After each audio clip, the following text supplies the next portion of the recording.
Imaginez ceci, il est 2 heures du matin.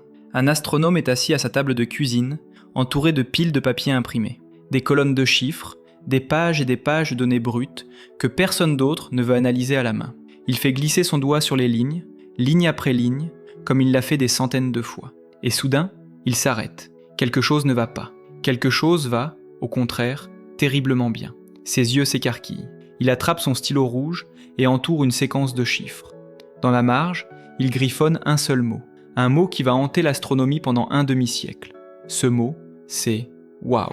et un signal reçu en direction de l'étoile la plus proche de notre Soleil, dont la dérive de fréquence ne ressemblait à rien de terrestre. 5 signaux, 5 énigmes, 5 fois où le cosmos nous a tendu quelque chose que nous ne savons pas encore saisir. Certains de ces mystères ont reçu des explications partielles, d'autres résistent à toutes les tentatives. Tous, sans exception, ont forcé la science à se remettre en question, à réécrire des théories, à inventer de nouveaux instruments. Et tous, sans exception, ont laissé ouverte une question que nous n'osons parfois pas formuler à voix haute. Et si nous n'étions pas seuls ? Et un signal reçu en direction de l'étoile la plus proche de notre Soleil, dont la dérive de fréquence ne ressemblait à rien de terrestre. 5 signaux, 5 énigmes, 5 fois où le cosmos nous a tendu quelque chose que nous ne savons pas encore saisir. Certains de ces mystères ont reçu des explications partielles, d'autres résistent à toutes les tentatives. Tous, sans exception, ont forcé la science à se remettre en question, à réécrire des théories, à inventer de nouveaux instruments. Et tous, sans exception, ont laissé ouverte une question que nous n'osons parfois pas formuler à voix haute. Et si nous n'étions pas seuls ? Aujourd'hui, nous plongeons au cœur de ces 5 signaux.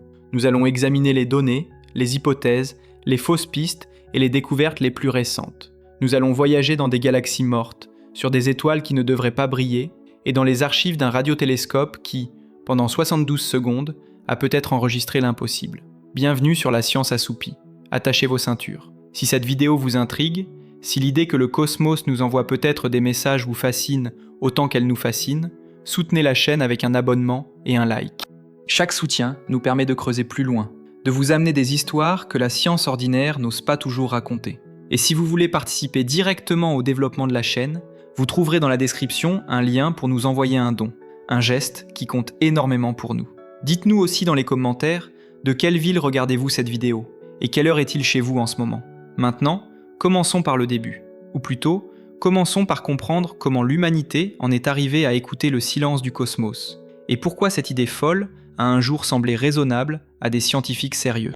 Pendant la majeure partie de l'histoire humaine, regarder le ciel était une affaire de lumière. On comptait les étoiles à l'œil nu, on inventait des télescopes pour voir plus loin, pour distinguer les nébuleuses des galaxies, pour mesurer la distance des planètes. L'astronomie était une science de la lumière visible, de ce que les yeux pouvaient percevoir ou presque percevoir. Tout change au XXe siècle.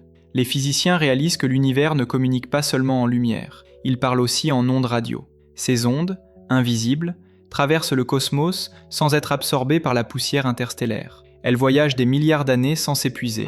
Et elles portent des informations que la lumière visible ne peut pas transmettre. En 1931, un ingénieur américain nommé Karl Jansky, en cherchant à identifier les sources de parasites dans les communications transatlantiques, découvre par accident que le centre de notre galaxie émet des ondes radio.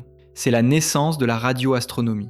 Le cosmos a une voix, et pour la première fois, nous avons une oreille pour l'entendre. Mais il faut attendre 1959 pour que 2 physiciens, Giuseppe Cocconi et Philip Morrison, posent la question dans toute sa brutalité intellectuelle. Et si des civilisations extraterrestres avaient décidé de nous contacter par ondes radio ?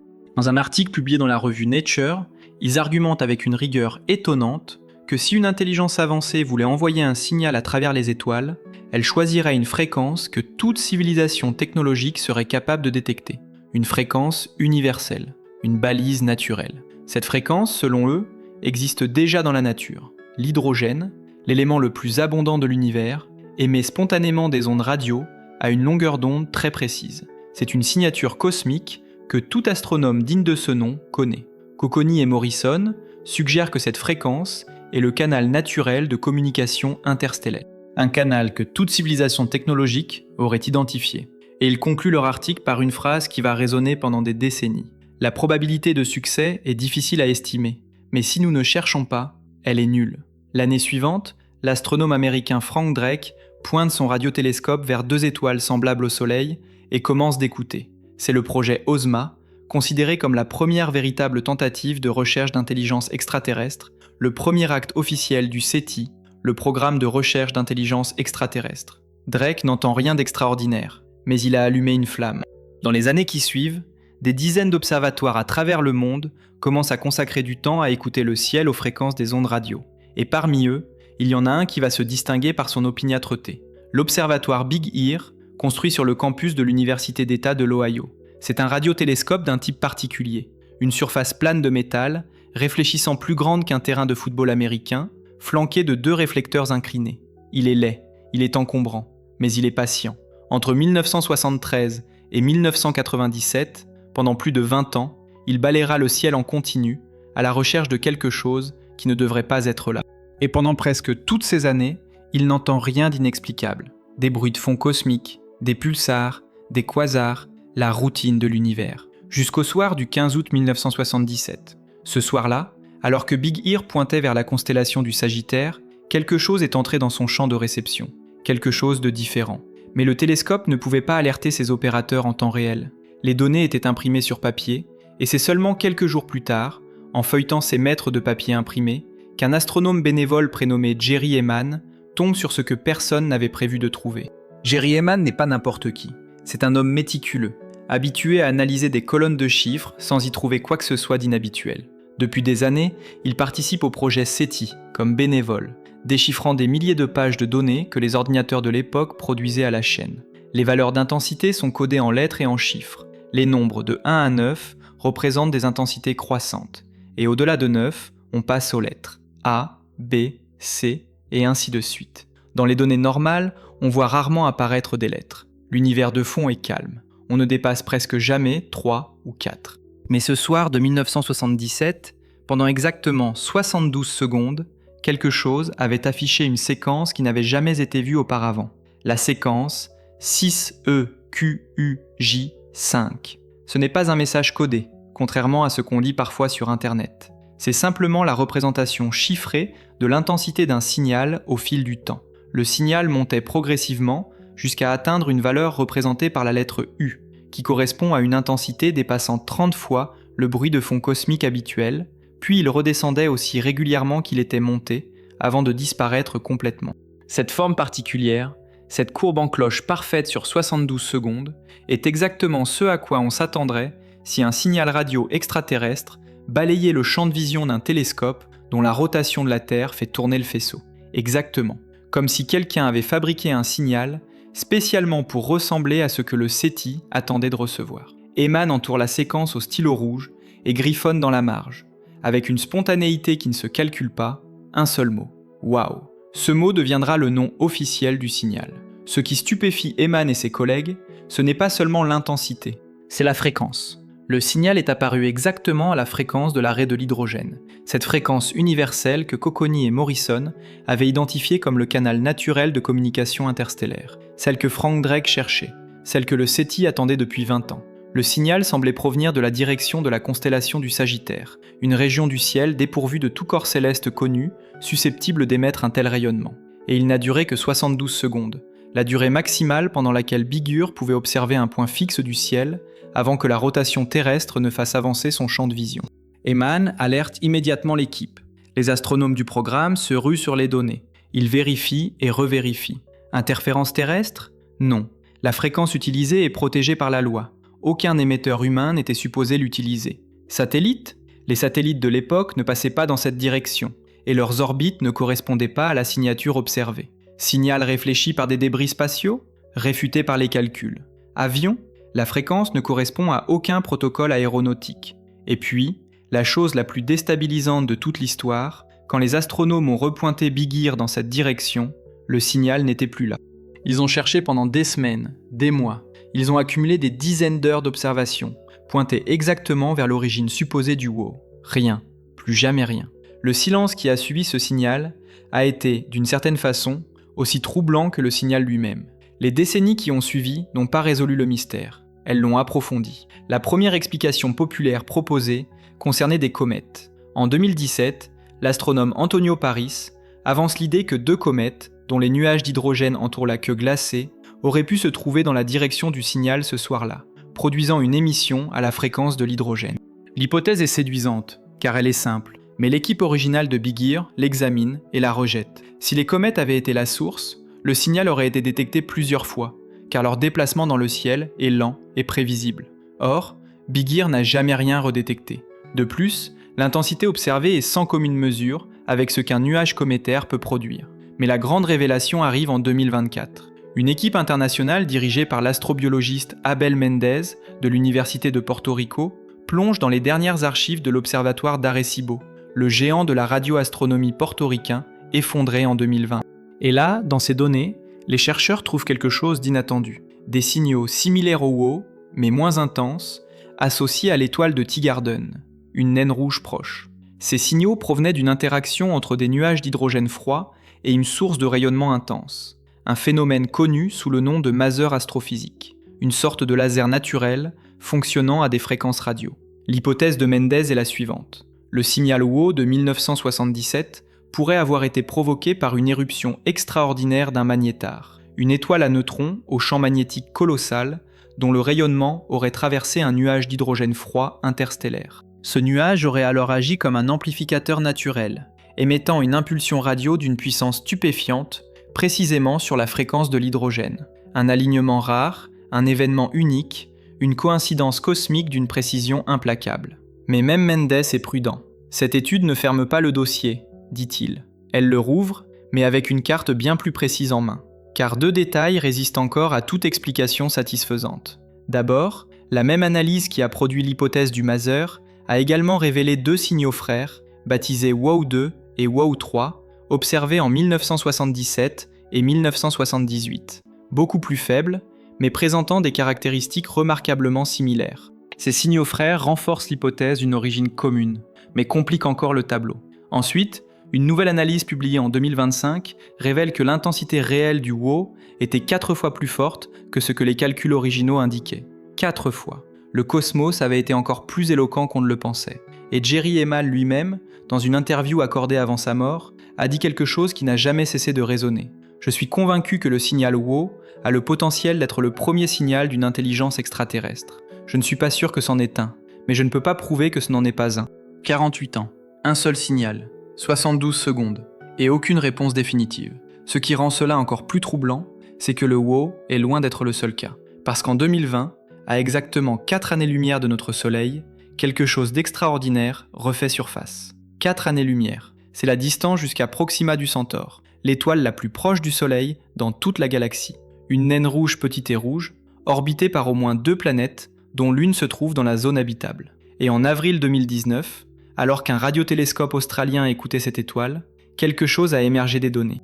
Quelque chose que personne ne savait encore expliquer. Le projet Breakthrough Listen est ce qu'on peut appeler l'ambitieux cousin du SETI historique. Financé à hauteur de 100 millions de dollars sur 10 ans par l'entrepreneur Yuri Milner, soutenu par Stephen Hawking de son vivant, il dispose des télescopes les plus puissants du monde et d'algorithmes informatiques capables d'analyser des millions de canaux radio simultanément. Son objectif est simple et vertigineux.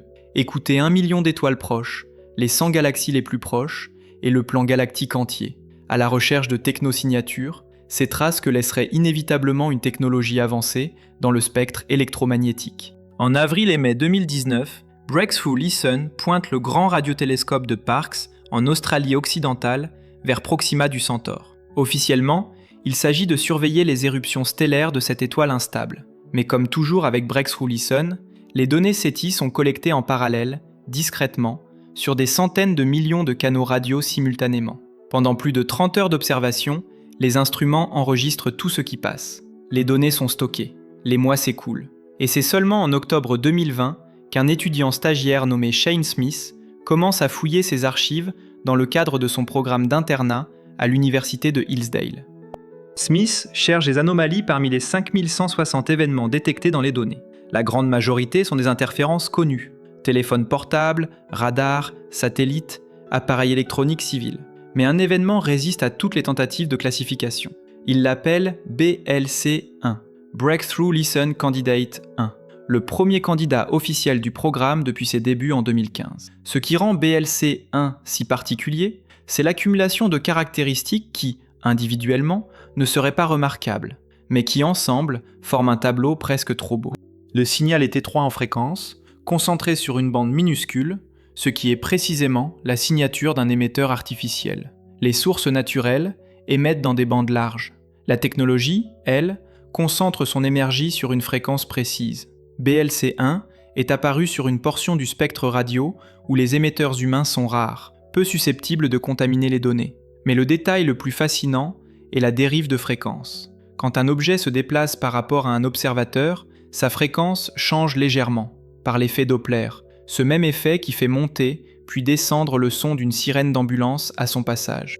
Le signal BLC1 présentait une dérive de fréquence mesurable, cohérente avec celle qu'on attendrait d'un émetteur se trouvant sur une planète en orbite autour d'une étoile, et se déplaçant donc par rapport à la Terre. Jusque-là, tout correspond au scénario rêvé, sauf une chose. La direction de la dérive est à l'opposé de ce qu'on attendrait si le signal provenait d'une planète orbitant dans la direction de Proxima du Centaure. Sophia Sheikh, de l'Université d'État de Pennsylvanie, qui dirige l'analyse pour Breakthrough Listen, le formule avec une image parfaite. On s'attendrait à un signal qui descend en fréquence, comme un trombone. Ce qu'on voit à la place ressemble à un sifflet à coulisses, la fréquence monte. Ce détail gênant ne réfute pas l'hypothèse d'un émetteur extérieur à notre système, mais il brouille considérablement le tableau. Le signal dure plus de 2 heures d'observation active. Il est présent quand le télescope pointe vers Proxima et absent quand il pointe ailleurs. Il passe tous les filtres conçus pour éliminer les interférences terrestres connues.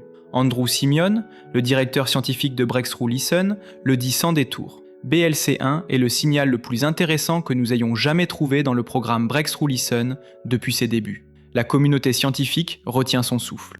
Des journaux comme The Guardian et Scientific American publient des articles prudemment enthousiastes. La planète entière apprend l'existence de BLC1.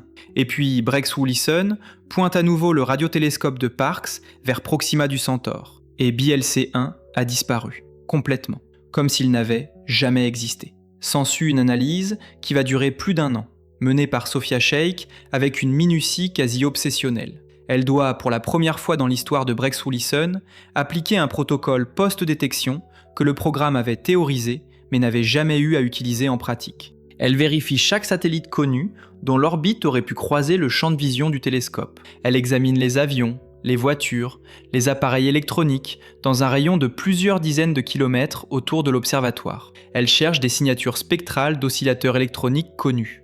Et elle trouve quelque chose. Dans des données d'observation effectuées à d'autres moments, Sheikh identifie des dizaines de signaux présentant une morphologie similaire à BLC1. Ils sont tous liés harmoniquement à des fréquences d'oscillateurs électroniques courants, le genre d'appareil que l'on trouve dans des équipements de haute technologie. Avec suffisamment de précision, elle peut démontrer qu'un seul appareil, quelque part dans un rayon de plusieurs dizaines de kilomètres, interférant avec lui-même à des fréquences multiples, aurait produit exactement ce que les données montrent. BLC1 n'était pas un signal extraterrestre, c'était une interférence terrestre d'un type jamais observé auparavant, si précisément façonnée par les circonstances qu'elle avait trompé les algorithmes les plus sophistiqués du monde. La conclusion aurait pu être déprimante, mais les scientifiques de Breakthrough Listen la vivent différemment. Sheikh elle-même dit que BLC1, malgré sa conclusion banale, restera dans l'histoire de la science comme le signal le plus profondément analysé de l'histoire du SETI. Avant BLC1, nous avions des protocoles théoriques. Maintenant, nous avons une procédure réelle, testée, affinée par l'expérience. Quand le prochain signal arrivera, et il arrivera, nous serons prêts. Ce qu'il faut retenir de BLC1, c'est moins sa nature que ce qu'il révèle de nos capacités. En quelques années, le SETI est passé d'un programme marginal à un champ scientifique rigoureux, doté d'instruments capables d'analyser des milliards de canaux radio simultanément et d'équipes capables de distinguer le signal du bruit avec une précision sans précédent. La prochaine fois qu'un signal passe tous les filtres, nous ne le laisserons pas passer. Et ce que la suite nous a appris, c'est que la prochaine fois n'a pas besoin d'être un signal unique et discret. Elle peut prendre la forme d'une épidémie, d'une avalanche, des centaines, puis des milliers d'éclairs simultanés venant de partout dans le cosmos, chacun plus puissant que l'énergie que notre Soleil produit en plusieurs jours, et chacun s'éteignant avant même que nous ayons le temps de tourner la tête. En 2007, un chercheur nommé Duncan Lorimer, de l'Université de Virginie occidentale, demande à son étudiant David Narkevic d'analyser des données archivées provenant du radiotélescope de Parkes, en Australie. Ces données avaient été collectées 5 ans plus tôt lors d'un relevé du Petit Nuage de Magellan, une galaxie satellite de la Voie lactée. Narkevic cherche des pulsars, ces étoiles à neutrons qui tournent sur elles-mêmes comme des toupies et envoient des faisceaux de rayonnement réguliers, la routine. Et puis, dans ces vieilles données poussiéreuses, il tombe sur quelque chose d'extraordinaire, un signal radio d'une intensité stupéfiante, 100 fois plus fort que le bruit de fond, apparu et disparu en quelques millisecondes. Il n'avait duré que quelques millièmes de seconde, mais pendant ce bref instant, cette source avait libéré une énergie comparable à ce que notre Soleil produit en plusieurs jours entiers, en une fraction de seconde. Imaginez une étoile entière qui crie aussi fort qu'elle peut pendant le temps qu'il vous faut pour claquer des doigts, et qui se tait pour toujours. C'est l'échelle de ce qui s'était passé. Lorimer et Narkevic publient leur découverte, qui sera aussitôt surnommée le sursaut Lorimer. La réaction de la communauté scientifique est partagée. Certains s'enthousiasment, d'autres sont sceptiques. Beaucoup pensent qu'il s'agit d'une erreur instrumentale. Un signal aussi court et aussi puissant, provenant d'une source extragalactique, n'a aucun précédent dans toute l'histoire de la radioastronomie. Pour comprendre pourquoi ce scepticisme est raisonnable, il faut saisir ce qui est si extraordinaire dans la physique de ces événements. Un signal radio, quand il voyage à travers le cosmos, se disperse. Les basses fréquences sont ralenties par les électrons du milieu interstellaire et intergalactique. Les hautes fréquences arrivent avant les basses. Cette dispersion laisse une trace dans les données qui dit aux astronomes quelle quantité de matière le signal a traversé. Et en mesurant cette dispersion, on peut estimer à quelle distance l'événement s'est produit. Pour le sursaut Lorimer, la dispersion était telle que la source ne pouvait pas être dans notre galaxie. Elle était extragalactique, à des milliards d'années-lumière. Mais la communauté reste méfiante. Il faut attendre 2013 pour que tout bascule. Cette année-là, une équipe dirigée par Dan Stanton publie dans Science la découverte de 4 nouveaux sursauts similaires au Lorimer, tous extragalactiques, tous confirmant que ce type d'événement existe bien dans l'univers lointain. Les sursauts radio rapides, ou FRB pour Fast Radio Bursts, deviennent officiellement un phénomène astrophysique réel. Et puis survient ce que les astronomes de Parkes n'auraient jamais voulu admettre. En cherchant d'autres FRB dans leurs données, ils trouvent des dizaines de signaux similaires. Et en traçant leur origine, ils réalisent avec consternation que certains de ces signaux proviennent du centre de commande de l'observatoire lui-même, plus précisément du four à micro-ondes de la salle de pause. Quand un technicien ouvrait la porte du four avant que le cycle se soit arrêté, les émissions électromagnétiques se propageaient jusqu'aux antennes et mimaient parfaitement la signature d'un FRB. Ces faux signaux seront nommés péritons, et leur découverte sera l'un des moments les plus embarrassants de la radioastronomie moderne. Un four à micro-ondes qui trompe des radiotélescopes pendant des années, voilà le genre d'humilité que l'univers aime nous imposer. Mais la mésaventure du four à micro-ondes n'a ébranlé personne sur le fond, car les vrais FRB, ceux qui venaient d'au-delà de la Voie lactée, continuaient d'arriver. Et à mesure que les télescopes devenaient plus sensibles et que les algorithmes de détection s'affinaient, les détections s'accumulaient, quelques dizaines par an, puis des centaines. Des scientifiques estiment que des dizaines de milliers de ces éclairs se produisent chaque jour quelque part dans le ciel visible depuis la Terre. La grande majorité passe inaperçue, soit parce qu'aucun télescope ne pointait dans la bonne direction, soit parce que le signal avait été trop atténué par la distance pour être détectable. Ce que nous captons, ce ne sont que les survivants, les cris les plus forts d'un cosmos qui n'arrête pas de hurler. Et le télescope canadien CHIME, mis en service en 2018, allait changer l'échelle du problème d'une façon que personne n'avait anticipée. CHIME est une structure en bois couverte de métal, déployée dans la campagne de Colombie-Britannique. Ce n'est pas un télescope pointable au sens classique. Il ressemble à des demi-cylindres accolés les uns aux autres, scrutant en permanence une grande tranche du ciel en rotation avec la Terre. Ce que CHIME perd en précision de pointage, il le gagne en couverture. Il observe en continu une grande portion du ciel et peut détecter des événements transitoires que les télescopes classiques rateraient simplement parce qu'ils pointaient ailleurs. En quelques mois seulement après sa mise en service, déjà en phase de test partiel, CHIME a détecté 13 nouveaux FRB, dont un qui se répétait. C'était seulement la deuxième fois qu'on observait un FRB répétitif. Et cette répétition, qui semblait au premier abord une bonne nouvelle, allait en réalité ouvrir une boîte de Pandore dont la science n'est pas encore sortie. Car un FRB qui se répète, c'est une source que l'on peut observer plusieurs fois, traquer, localiser, disséquer. Et quand les astronomes ont commencé à vraiment regarder ces répétiteurs, ce qu'ils ont trouvé a brisé toutes les théories qu'ils avaient si patiemment construites pour expliquer ces éclairs cosmiques. Parce que certains de ces signaux ne se répètent au hasard. Ils suivent un calendrier. Ils s'activent et s'éteignent avec une régularité d'horloge. Et personne, à ce jour, ne comprend pourquoi. Le premier FRB répétitif connu porte le nom de code FRB 121102.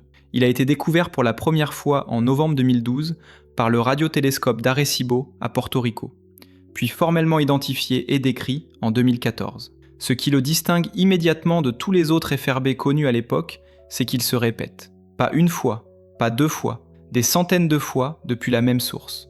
Entre fin 2012 et fin 2017, plus de 200 événements ont été enregistrés depuis la même région du ciel. 200 éclairs radio depuis le même endroit du cosmos, là où la théorie disait qu'il devrait y avoir une explosion unique et définitive. Ce seul fait renverse les hypothèses initiales sur la nature des FRB, qui postulaient des événements cataclysmiques et destructeurs, des fusions d'étoiles à neutrons, des effondrements en trous noirs, des événements qui n'ont lieu qu'une fois par définition parce qu'ils consomment leur source. Si un FRB peut se répéter des centaines de fois, alors sa source survit à chaque éruption. C'est une contrainte théorique fondamentale. Mais ce n'est pas tout. En 2020, une équipe de l'université de Manchester, qui observait FRB 121102 depuis 4 années, avec le radiotélescope Lovell, publie une découverte qui va déconcerter la communauté entière. Le signal ne se répète pas de manière aléatoire. Il suit un cycle. Pendant environ 90 jours consécutifs, il émet des rafales régulières. Puis il se tait pendant environ 67 jours, puis il reprend. 90 jours d'activité, 67 de silence. 90 d'activité, 67 de silence. Un cycle total d'environ 157 jours, répété avec la régularité d'un calendrier astronomique. Les chercheurs ont prédit les fenêtres d'activité futures, et le signal est apparu exactement comme prévu, comme un rendez-vous cosmique inscrit depuis des milliards d'années dans la mécanique céleste d'un système lointain. La source de FRB 121102 a été localisée avec précision. Une galaxie naine minuscule, presque insignifiante, située à environ 3 milliards d'années-lumière de nous. Une galaxie si peu lumineuse qu'elle n'avait jamais été cataloguée avant que le signal ne la désigne. Et les émissions de FRB 121102 présentent une signature supplémentaire remarquable. Elles sont extrêmement polarisées, avec une rotation Faraday massive qui indique qu'elles traversent un environnement magnétique d'une intensité extrême, peut-être les abords d'un trou noir massif ou les restes d'une supernova récente. Le signal porte en lui l'empreinte d'un environnement cosmique parmi les plus violents qui existent.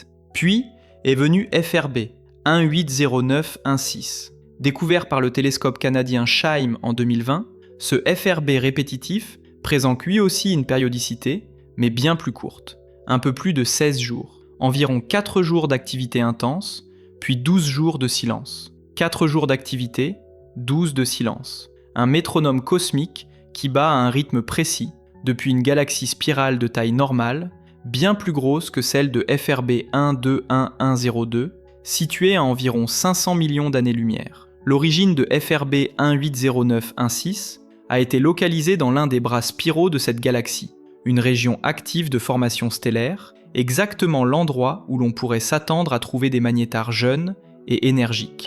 Mais même cela n'explique pas pourquoi le signal est actif exactement 4 jours sur 16, avec cette précision troublante. Pourquoi cette périodicité est-elle si troublante pour les théoriciens ? Parce qu'elle implique un mécanisme sous-jacent régulier, une horloge, quelque chose qui module l'émission selon un calendrier fixe, sans que l'on comprenne vraiment quelle mécanique physique pourrait produire ce rythme-là précisément. Plusieurs hypothèses ont été avancées avec soin. La plus populaire est celle d'un magnétar en orbite autour d'un objet compagnon, une autre étoile à neutrons ou peut-être un trou noir massif. Au cours de cette orbite, le magnétar traverserait périodiquement des régions où les conditions favorisent l'émission radio, peut-être des zones où le vent stellaire du compagnon crée une cavité propice, puis des régions où elles ne le font plus, comme une lampe qui traverse alternativement des zones de brouillard et de clarté. Une autre possibilité est celle de la précession, l'axe de rotation du magnétar qui oscille lentement comme une toupie qui s'incline, pointant son faisceau d'émission vers la Terre à certaines phases de ce mouvement et l'en détournant à d'autres. Cette précession serait elle-même déclenchée par des déformations internes de l'étoile à neutrons, des tremblements de surface qui redistribuent sa matière d'une densité inimaginable. Mais aucune de ces hypothèses ne satisfait complètement tous les experts. Elles expliquent certains aspects et butent sur d'autres. La périodicité de 157 jours de FRB 121102 et celle de 16 jours de FRB 180916 sont tellement différentes qu'il est difficile de les expliquer par un seul mécanisme unifié. Peut-être qu'il n'y a pas un seul mécanisme. Peut-être que la physique des magnétars est bien plus riche et diverse qu'on ne le pensait. Et comme si la situation n'était pas déjà assez complexe, en 2024, une nouvelle anomalie vient brouiller davantage les cartes. Un FRB répétitif, baptisé FRB 20240209A, est découvert par CHIME en février 2024. Entre février et juillet 2024, il se manifeste à 21 reprises, ce qui permet à l'équipe de l'université McGill de localiser avec précision sa galaxie d'origine. Et là, la surprise est totale. Ce signal vient d'une galaxie dormante, massive, vieille de plus de 11 milliards d'années. Une galaxie dans laquelle la formation d'étoiles s'est arrêtée depuis des temps immémoriaux. Or, les magnétars sont des étoiles à neutrons très jeunes, nées dans les explosions d'étoiles massives, des phénomènes qui ne se produisent que dans les galaxies actives, où de nouvelles étoiles se forment en permanence. Dans une galaxie aussi ancienne et silencieuse, dont la dernière génération d'étoiles massives a explosé il y a des milliards d'années, un magnétar classique n'aurait aucune raison d'exister encore aujourd'hui. Son énergie aurait dû se dissiper depuis des milliards d'années. Le signal provient de plus des marges extrêmes de cette galaxie, à 130 000 années-lumière de son centre, une région périphérique encore plus inhospitalière. Les chercheurs proposent une explication alternative. Ce FRB pourrait provenir d'un amas globulaire dense, une boule compacte de centaines de milliers de vieilles étoiles, dans laquelle deux étoiles à neutrons se seraient fusionnées pour donner naissance à un magnétar par un mécanisme indirect que les étoiles jeunes ne peuvent pas produire. Cette hypothèse est spéculative, mais cohérente avec certaines simulations. Ce que cette découverte établit avec certitude, c'est que tous les FRB ne partagent pas la même origine. Il existe peut-être plusieurs mécanismes cosmiques capables de produire ces éclairs radio, plusieurs recettes dans le livre de cuisine de l'univers, et nous n'en connaissons aucune complètement. Ce panorama extraordinaire de phénomènes radio inexpliqués, des signaux qui traversent des milliards d'années-lumière, qui se répètent selon des cycles précis depuis des galaxies mortes ou vivantes, qui libèrent des énergies inimaginables en des fractions de secondes, tout cela se déroule dans les ondes radio, invisibles à l'œil nu, capturées seulement par des antennes géantes pointées vers un ciel qu'on pensait bien connaître. Mais pendant que les astronomes du monde entier débattaient de ces coups de tonnerre cosmiques invisibles, un autre type de mystère se cachait silencieusement dans la lumière visible, dans l'éclat ordinaire d'une étoile ordinaire qui, à bien y regarder, n'avait absolument rien d'ordinaire. Quand le télescope spatial Kepler a été lancé en 2009, sa mission était simple à énoncer et difficile à accomplir. Regarder en permanence un champ de plus de 150 000 étoiles pendant des années, et noter la moindre baisse de luminosité de chacune d'elles.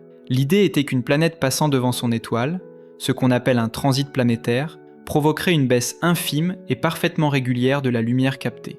En mesurant cette baisse avec précision, on pouvait déduire la taille de la planète. En mesurant sa régularité, on pouvait calculer sa période orbitale. Kepler a découvert des milliers d'exoplanètes de cette façon, et a transformé en profondeur notre compréhension de la fréquence des planètes dans la galaxie. Nous savons désormais qu'il y en a probablement davantage que d'étoiles. Mais pour que cette méthode fonctionne, il faut que la baisse de luminosité soit régulière, prévisible et symétrique. C'est là qu'une étoile particulière, cataloguée sous le nom de code KIC 8462852 dans la base de données de Kepler, a commencé à poser des problèmes.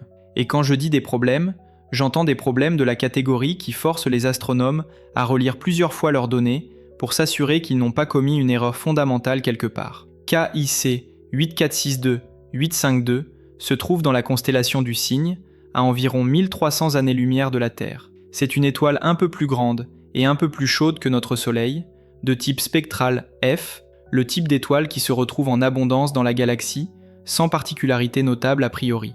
Elle tourne sur elle-même en une vingtaine d'heures, ce qui est raisonnablement rapide, mais pas exceptionnel. Son âge estimé, sa composition chimique, sa position dans le diagramme qui classifie les étoiles selon leur luminosité et leur température, toute la place dans la catégorie des étoiles ordinaires, de celles que l'on croise par millions dans n'importe quel bras galactique. Elle fait partie des centaines de milliers d'étoiles que Kepler scrutait en continu depuis 2009. Mais à la différence de toutes les autres, sa courbe de lumière, le graphique montrant l'évolution de son éclat au fil du temps, ne ressemble à rien de ce que Kepler avait observé sur d'autres étoiles en plusieurs années d'opérations continues. C'est une équipe de scientifiques citoyens, des bénévoles participant au projet Planet Hunters et épluchant les données de Kepler sur leurs ordinateurs personnels à la maison, qui tirent la sonnette d'alarme. L'étoile présente des baisses de luminosité bizarres, pas les baisses régulières et prévisibles qu'une planète en transit provoquerait, avec leur forme symétrique, en cloche, répétées à intervalles rigoureusement fixes. Non, des baisses irrégulières, asymétriques, de durée variée, qui se produisent sans calendrier apparent. Parfois une seule baisse, parfois plusieurs en rafale, parfois espacées de semaines, parfois de mois, et surtout d'une amplitude stupéfiante. Certaines de ces baisses atteignent 22% de la luminosité totale de l'étoile. 22%. Arrêtons-nous un instant sur ce chiffre pour en mesurer le caractère absurde. Quand Jupiter, la plus grande planète de notre système solaire, un géant gazeux dont le volume pourrait contenir toutes les autres planètes du système réunies, quand Jupiter passe devant notre Soleil tel qu'on l'observerait depuis l'extérieur, il occulte environ 1% de la lumière solaire. 1%. L'étoile de Tabi, lors de ses épisodes les plus intenses, perd 22 fois plus de lumière que ce qu'une planète de la taille de Jupiter devrait provoquer. Pour bloquer autant de lumière, la chose qui passe devant l'étoile doit être massive, étendue, ou les deux. Pas une planète. Quelque chose d'une toute autre envergure, ou d'une toute autre nature. L'astronome Tabetha Boyadjian, alors à l'université Yale, prend en charge l'analyse approfondie et publie les premiers résultats en septembre 2015. L'étoile est aussitôt rebaptisée l'étoile de Tabi en son honneur, ou plus formellement, l'étoile de Boyadjian, et aussi parfois WTF star pour Where's the Flux, où est passé le flux lumineux. L'article déclenche un engouement sans précédent dans la communauté astronomique. Des dizaines d'équipes du monde entier se précipitent pour analyser les données, proposer des hypothèses, chercher des explications naturelles. En quelques semaines, l'étoile de Tabi devient l'objet astronomique le plus discuté de l'année. La première hypothèse sérieuse est celle d'un immense nuage de comètes.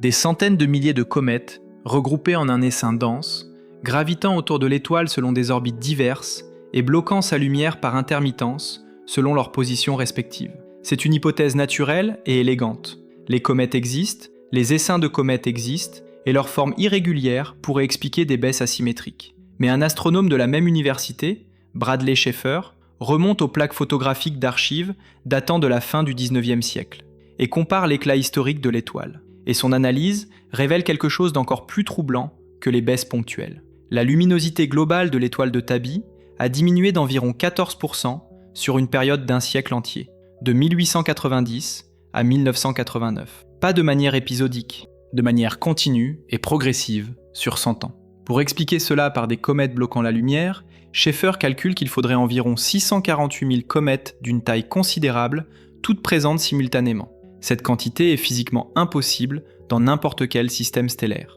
La théorie des comètes ne tient pas. Alors une hypothèse bien plus audacieuse commence à circuler dans les couloirs de certains laboratoires. Une hypothèse que les astronomes eux-mêmes citent avec une précaution manifeste et beaucoup de guillemets, en prenant soin de rappeler qu'elle est hautement improbable selon tous les critères connus, mais techniquement non réfutable avec les données disponibles. La sphère de Dyson.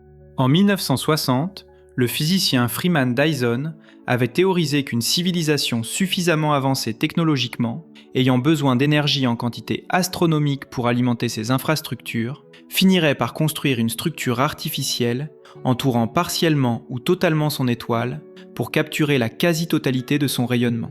Une mégastructure de cette nature, partiellement construite, en cours de construction ou délibérément fragmentée pour maximiser la surface d'interception, bloquerait la lumière de manière irrégulière, asymétrique, et sa construction progressive expliquerait aussi la baisse lente de luminosité sur un siècle. L'idée est vertigineuse, pratiquement absurde selon nos standards technologiques actuels, mais les données permettent l'hypothèse. Et dans une situation où aucune explication naturelle ne tient pleinement, même les hypothèses extraordinaires méritent d'être examinées avec rigueur plutôt qu'écartées avec condescendance. Le fait que le SETI Institute ait pointé ses antennes vers l'étoile de Tabi pour chercher des signaux radio ou optiques, même brièvement, montre que la communauté scientifique a pris la mesure de l'anomalie. Rien de concluant n'a été trouvé dans ces écoutes. Mais l'absence de signal radio ne réfute pas une mégastructure. Une civilisation avancée pourrait très bien ne pas émettre de signaux radio facilement détectables. Le silence ne prouve rien dans un sens ni dans l'autre. En 2016, Tabetha Boyadjian lance une campagne de financement participatif sur la plateforme Kickstarter pour financer une surveillance continue de son étoile. L'objectif est ambitieux, récolter 100 000 $ pour louer du temps de télescope et observer l'étoile en permanence pendant au moins 1 an afin de capturer en direct la prochaine baisse de luminosité au moment où elle se produit, et l'analyser simultanément avec plusieurs instruments à des longueurs d'onde différentes. La campagne dépasse son objectif en quelques semaines, portée par un engouement populaire planétaire. Les amateurs de science du monde entier, fascinés par la perspective d'une mégastructure extraterrestre, contribuent. Plus de 107 000 $ sont récoltés. L'étoile de Tabi est devenue une star dans les deux sens du terme. Les observations se déroulent entre 2017 et 2018, impliquant plus d'une centaine de chercheurs professionnels et des dizaines de télescopes coordonnés. Et elles produisent leurs premières réponses concrètes. En janvier 2018, l'équipe de Boyajian publie dans The Astrophysical Journal Letters une conclusion qui tranche nettement sur une question.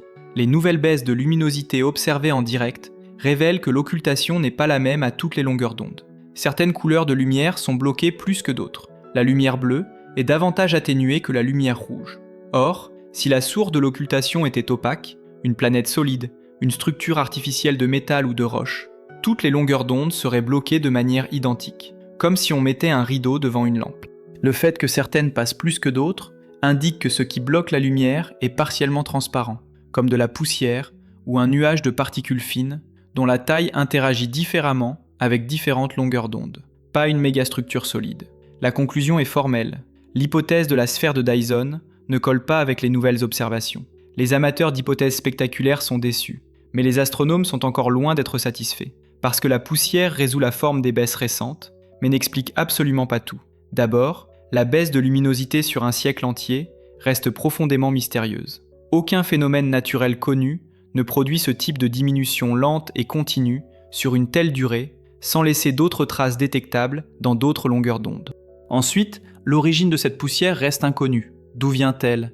Pourquoi est-elle distribuée de manière aussi chaotique et non périodique autour de l'étoile ? Et pourquoi produit-elle ces baisses aussi profondes ? Les hypothèses actuelles incluent les débris d'une exolune détruite par les forces de marée de l'étoile, les résidus d'une collision planétaire ancienne dont les débris continuent de se disperser, ou peut-être les fragments d'une planète partiellement absorbée par l'étoile. Chacune de ces hypothèses se heurte à des contraintes que les données disponibles ne permettent pas encore de lever. En 2021, une nouvelle pièce vient enrichir le puzzle. Des astronomes utilisant les données du satellite Gaia, qui cartographie les étoiles de la Voie lactée avec une précision sans précédent, annoncent la découverte d'une naine rouge en orbite lente autour de l'étoile de Tabi, à une distance immense, environ 880 fois la distance Terre-Soleil. Un compagnon stellaire discret qui avait échappé à toutes les observations précédentes à cause de sa faible luminosité et de son éloignement. Cette découverte transforme KIC 8462852 en système binaire, ce qui ouvre de nouvelles possibilités d'interaction gravitationnelle susceptibles d'envoyer périodiquement de la matière vers l'intérieur du système. Mais elle ne résout pas la baisse séculaire de luminosité, ni l'irrégularité extrême des occultations. Ce que l'étoile de Tabi nous dit sur les limites de la science est presque aussi fascinant que l'étoile elle-même. Elle nous montre que même avec des données précises, même avec des instruments modernes, même avec des centaines de chercheurs travaillant simultanément sur le même problème, il est possible de se retrouver face à un phénomène pour lequel aucune explication disponible ne suffit entièrement. Le cosmos n'a pas l'obligation de se comporter selon les catalogues que nous avons construits à partir d'une poignée de systèmes stellaires bien étudiés. Il peut produire des situations que nos modèles n'anticipaient pas, des configurations que notre expérience limitée d'un seul coin de la galaxie n'a pas encore répertoriées. L'étoile de Tabi est peut-être simplement une étoile traversant une phase rare et mal connue de son existence. Une phase éphémère à l'échelle astronomique, mais suffisamment longue pour que nous ayons la chance exceptionnelle de l'observer en temps réel. C'est en un sens une leçon d'humilité cosmique. Nos catalogues d'étoiles contiennent des milliards d'objets, mais nous n'en connaissons vraiment bien qu'une poignée, et encore, uniquement dans les phases de leur vie que nous avons eu la chance d'observer. Le cosmos a des milliards d'années d'histoire derrière lui. Nous avons quelques décennies d'observations détaillées. Certaines phases de la vie d'une étoile peuvent être si rares, si brèves à l'échelle galactique, que nous pourrions passer notre existence entière à chercher leur explication sans trouver d'analogue pour comparer. Ou peut-être est-elle quelque chose que nous n'avons pas encore de mots pour désigner correctement. Dans les deux cas, 10 ans après sa découverte, elle reste sur la liste des objets les plus mystérieux du ciel. Et elle nous prépare bien, sans le savoir, à rencontrer un autre type d'anomalie, encore plus proche, encore plus inexplicable, encore plus défiante de tout ce que les équations les plus solides de la physique ont établi. En juillet 2022, une équipe d'astronomes australiens, menée par Natasha Hurley-Walker de l'université Curtin, utilise le télescope radio Murchison Wide Field Array, installés dans les plaines arides de l'Australie occidentale, pour mener une campagne de surveillance systématique de la Voie lactée. Ils cherchent des objets transitoires, des sources qui varient rapidement en luminosité ou en position dans le ciel, des supernovas récentes, des éruptions stellaires brèves, des astéroïdes en mouvement. Travail de cartographie systématique, avec des instruments de pointe. Et dans les données de cette campagne, quelque chose apparaît 2 fois au cours d'une même nuit d'observation.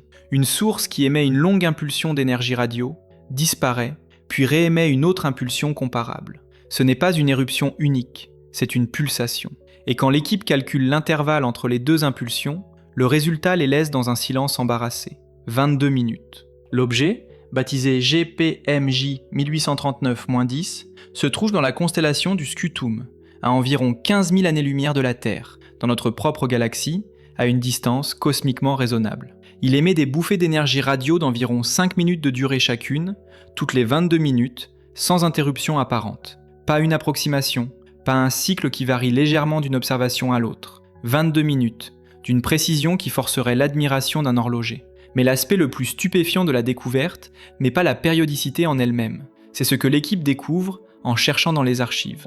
En possession des caractéristiques précises du signal, sa fréquence exacte, sa polarisation, sa structure temporelle détaillée, les chercheurs décident de fouiller les données archivées de radiotélescopes du monde entier, en remontant aussi loin que possible dans les observations historiques. Et ils trouvent GPMJ 1839-10 dans les archives du Very Large Array au Nouveau-Mexique et du radiotélescope géant Metrewave en Inde. Les plus anciennes détections remontent à 1988. Cet objet émet des pulsations toutes les 22 minutes depuis au moins 33 ans.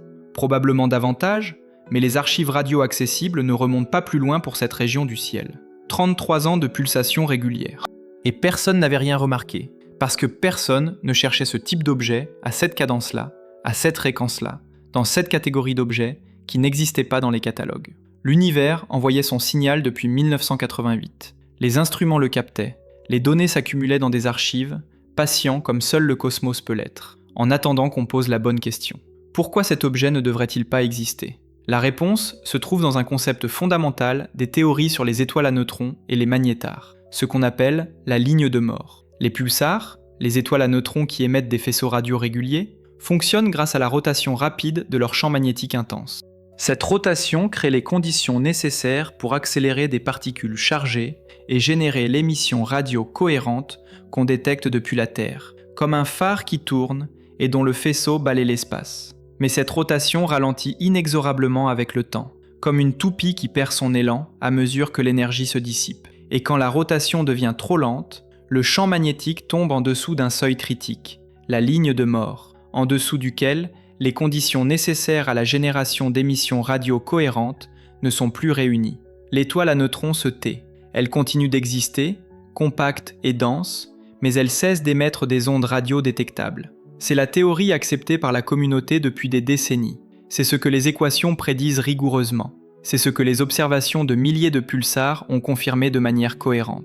GPMJ 1839-10 tourne à raison d'une rotation toutes les 22 minutes. C'est extraordinairement lent pour un pulsar. La plupart tournent à raison d'une à plusieurs centaines de rotations par seconde, certains à des milliers.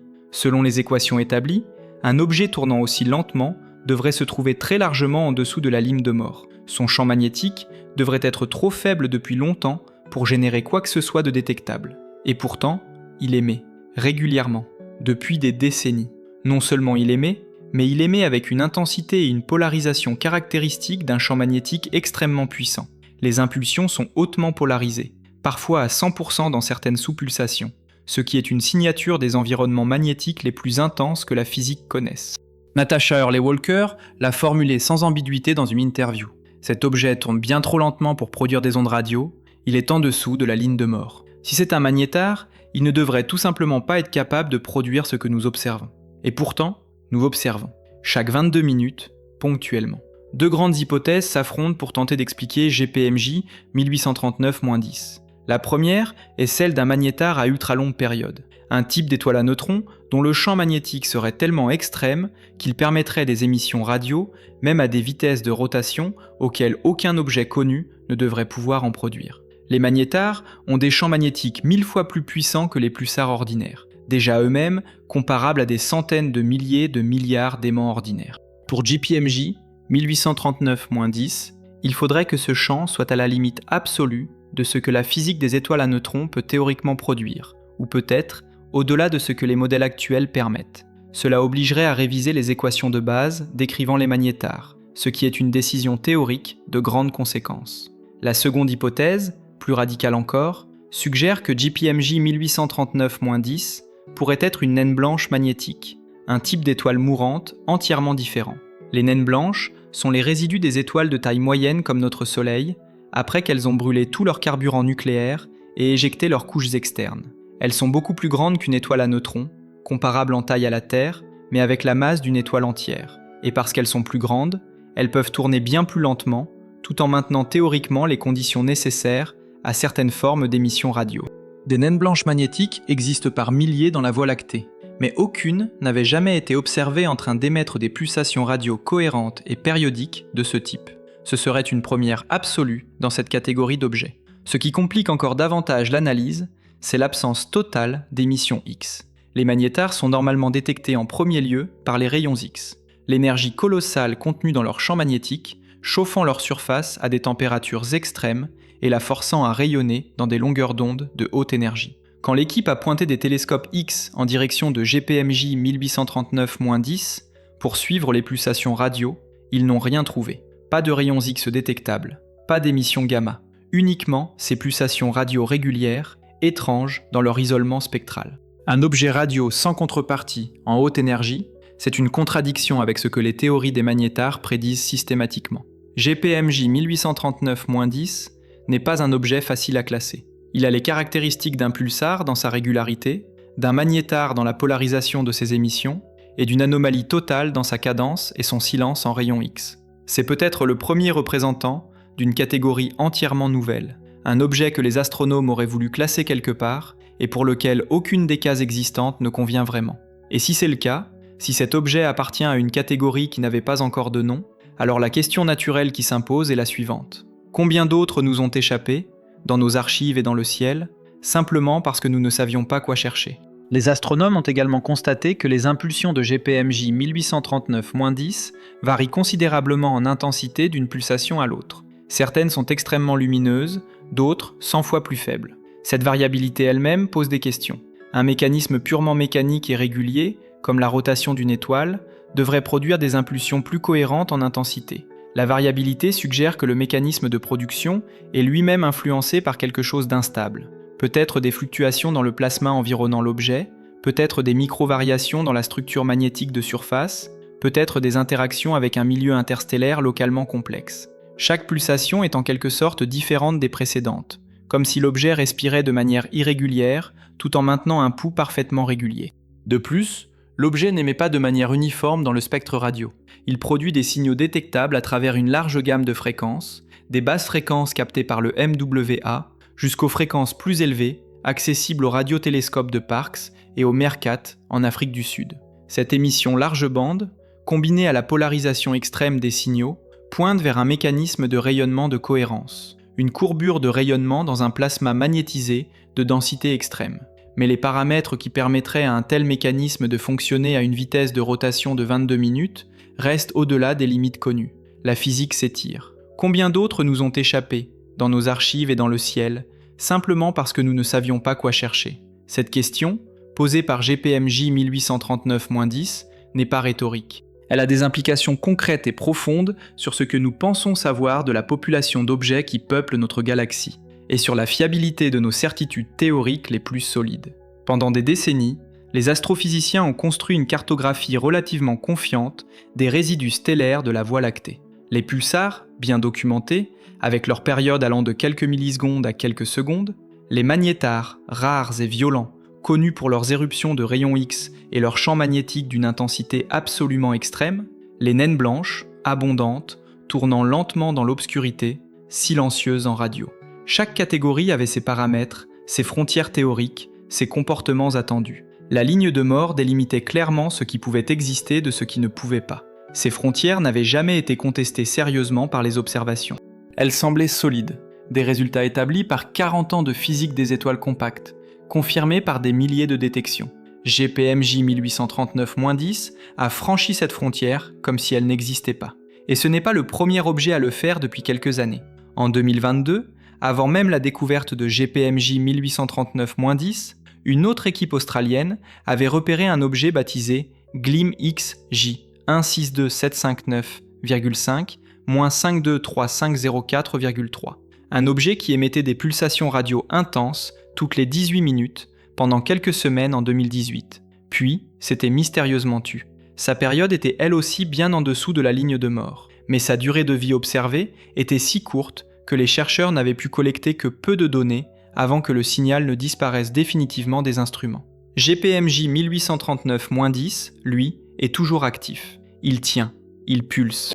Il offre aux astronomes une opportunité d'observation continue que cet autre objet n'avait pas accordée. Et cette persistance est précieuse. Elle permet des mesures de plus en plus précises de ses paramètres, des contraintes croissantes sur les modèles physiques qui pourraient l'expliquer. Ces deux objets à période ultra longue, détectés en l'espace de quelques années dans des régions proches de la galaxie, suggèrent quelque chose d'important. Ce n'est pas une coïncidence isolée. C'est le début visible d'une population. Une population d'objets que nous n'avions pas les outils pour détecter avant l'avènement de télescopes comme le Murchison Whitefield Array, capables de balayer de larges portions du ciel à des fréquences basses, avec une sensibilité suffisante pour capter des signaux aussi discrets et aussi lents. Avant ces instruments modernes, ces objets étaient là, ils émettaient, mais nos radiotélescopes traditionnels passaient à côté, soit parce qu'ils ne regardaient pas dans la bonne direction sur des fenêtres temporelles assez longues, soit parce que les algorithmes d'analyse n'étaient tout simplement pas configurés pour chercher des pulsations d'une telle lenteur. On ne trouve pas ce qu'on ne sait pas chercher. Ce que GPMJ 1839-10 réécrit dans les manuels, c'est fondamentalement notre compréhension de la mort et du vieillissement des étoiles. Le destin d'une étoile massive est de s'effondrer en une étoile à neutrons après une explosion de supernova. Cette étoile à neutrons tourne vite au départ, puis ralentit progressivement sur des millions d'années, dissipant son énergie rotationnelle. Quand elle atteint la ligne de mort, elle devient invisible au radiotélescope. C'était la vision reçue depuis les années 1970. GPMJ 1839-10 dit que cette vision est incomplète. Certains objets continuent d'émettre au-delà de cette frontière, peut-être parce que leur champ magnétique se redynamise partiellement selon des mécanismes internes que nous ne comprenons pas encore, peut-être parce qu'une autre physique entre en jeu à ces vitesses de rotation extrêmement lentes. Une physique des plasmas magnétisés, dans des régimes que nos laboratoires terrestres ne peuvent pas reproduire et que nos simulations n'ont pas encore exploré dans leur intégralité. Les impulsions de GPMJ 1839-10 varient également considérablement en intensité d'une pulsation à l'autre. Certaines sont lumineuses, d'autres 100 fois plus faibles, ce qui suggère que le mécanisme de production lui-même est influencé par quelque chose d'instable dans l'environnement immédiat de l'objet. Peut-être des fluctuations dans le plasma magnétisé qui l'entoure, peut-être des variations dans la structure de surface de l'étoile à neutrons ou de la naine blanche, peut-être des interactions avec du gaz interstellaire local. L'objet n'est pas une machine parfaite et monotone. Il respire de façon irrégulière, tout en maintenant un pouls obstinément régulier.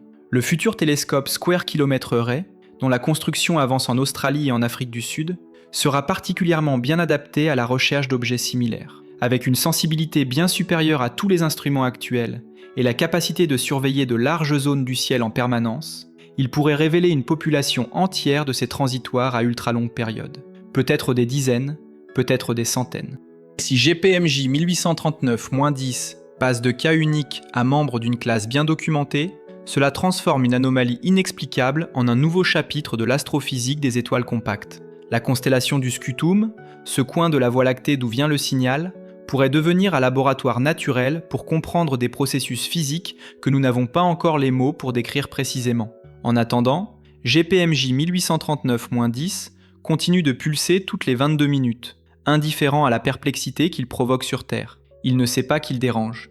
Il ne sait pas que des équipes de chercheurs sur plusieurs continents débattent de sa nature, réécrivent leurs équations, construisent de nouveaux modèles pour lui trouver une place dans la physique connue. Il fait simplement ce qu'il fait depuis 1988, probablement bien avant. Il attendait simplement que nous soyons assez curieux et assez équipés pour remarquer qu'il existait. Prenons du recul sur ces 5 signaux.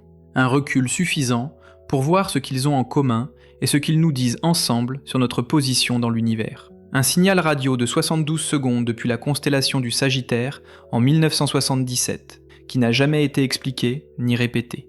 Un signal de 2 heures depuis la direction de l'étoile la plus proche, en 2019, qui ressemblait à tout ce qu'on attendrait d'une technosignature et s'est révélé être, probablement, une interférence terrestre d'origine inconnue. Des milliers de flashs radio extragalactiques, libérant en quelques millisecondes plus d'énergie que notre Soleil en plusieurs jours, dont certains se répètent selon des cycles précis depuis des galaxies mortes depuis des milliards d'années. Une étoile dont la lumière vacille de façon aberrante depuis au moins un siècle et demi, avec des baisses atteignant 22% que personne n'a encore pleinement expliquées.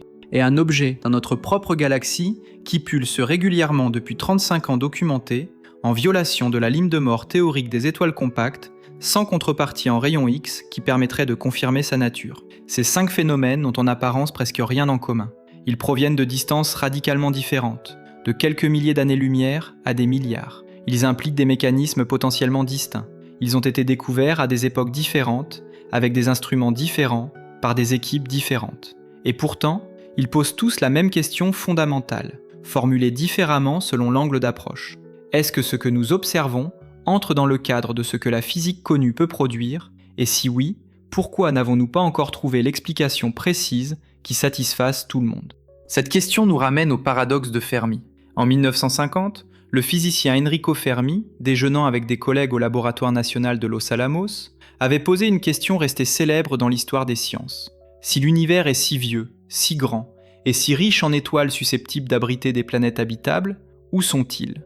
Où sont les signes de toutes ces civilisations qui auraient eu des milliards d'années pour se développer, explorer la galaxie et laisser des traces détectables de leur existence ? Le silence apparent du cosmos face à cette question est soit une réponse profondément solitaire, nous sommes peut-être seuls ou rarissimes dans cette immensité, soit le signe que nous ne savons pas encore bien écouter, peut-être les deux à la fois, dans des proportions que nous n'avons pas encore les moyens d'estimer.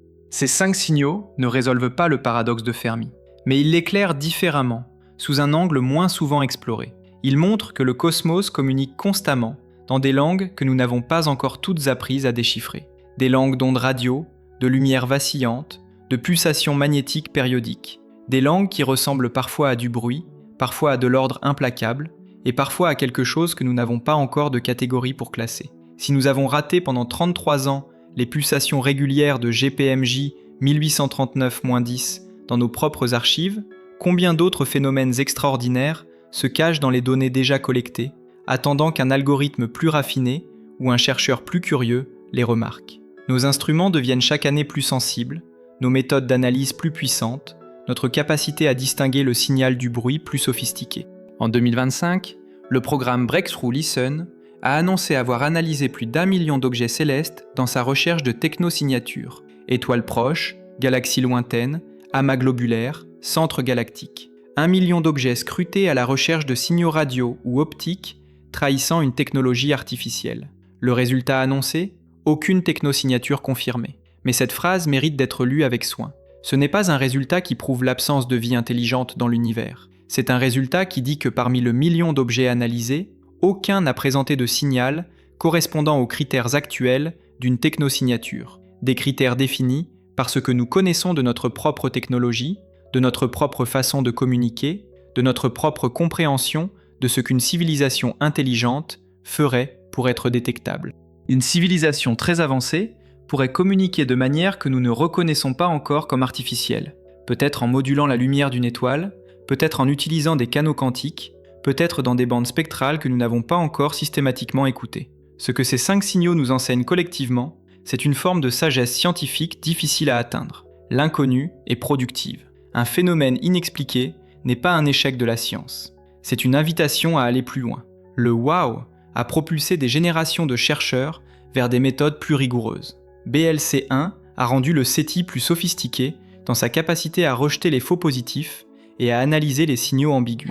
Les FRB ont ouvert un nouveau champ entier de l'astrophysique et permis de mesurer la matière diffuse entre les galaxies, résolvant au passage un problème de cosmologie qui durait depuis des décennies, le problème de la matière baryonique manquante que les modèles prédisaient mais que personne n'avait encore localisé. L'étoile de Tabi a mis en lumière des phases de la vie stellaire que personne n'avait encore cataloguées et élargi notre compréhension des systèmes stellaires exotiques. Et GPMJ 1839-10 pousse les théoriciens à réviser des équations qu'on pensait acquises depuis 30 ans. Chaque mystère, résolu ou non, fait avancer la carte, et la carte n'est jamais aussi utile que lorsqu'elle montre clairement les zones blanches, les régions du cosmos que nous n'avons pas encore explorées, les phénomènes que nous ne savons pas encore nommer, les signaux que nous n'avons pas encore appris à reconnaître pour ce qu'ils sont. Ces 5 signaux, 5 anomalies sur lesquelles les meilleurs esprits de l'astronomie mondiale ont travaillé pendant des décennies, aucun n'est pleinement résolu. Certains ont des hypothèses sérieuses mais non confirmées. D'autres ont des explications partielles qui laissent des questions ouvertes. L'un d'eux est probablement une interférence terrestre élaborée qui nous a néanmoins appris énormément. Et l'un d'eux, le « Waouh !», a peut-être reçu sa meilleure explication en 2024. Mais même cette explication ne convainc pas encore tout le monde.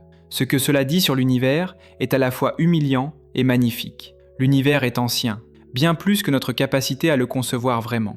Il a eu le temps de produire des phénomènes d'une richesse et d'une complexité que nos quelques décennies d'astronomie radio ne permettent pas encore de cataloguer entièrement. Il y a des classes d'objets que nous n'avons pas encore découvertes, des mécanismes physiques qui opèrent dans des régimes que nos équations actuelles ne décrivent pas complètement, des signaux qui traversent l'espace depuis des milliards d'années avant que nous soyons même là pour les capter. Le cosmos ne garde pas le silence. Il parle en permanence, dans des dizaines de langues simultanées. Nous en comprenons quelques-unes assez bien, d'autres restent des langues dont nous ne maîtrisons que quelques mots. Et quelques-unes, peut-être les plus importantes de toutes, nous attendons encore de les découvrir. Les 5 signaux de cette vidéo sont des rappels que chaque fois que nous pensons avoir dressé une carte suffisamment complète du ciel, le ciel trouve le moyen de montrer qu'elle est incomplète. Si cette exploration vous a donné envie d'en savoir plus, sur les mystères du cosmos, sur les questions que la physique n'a pas encore résolues, sur les signaux que le ciel envoie et que nous déchiffrons lentement, alors abonnez-vous à la chaîne et appuyez sur le bouton j'aime. Chaque abonnement et chaque like nous aide à continuer ce travail de vulgarisation et à explorer ensemble d'autres territoires aussi fascinants. Et si vous souhaitez soutenir directement le développement de la chaîne, retrouvez en description un lien pour faire un don. Chaque contribution nous permet de produire des vidéos de cette qualité et d'en préparer de nouvelles. Dites-moi aussi dans les commentaires de quelle ville regardez-vous cette vidéo et quelle heure est-il chez vous en ce moment.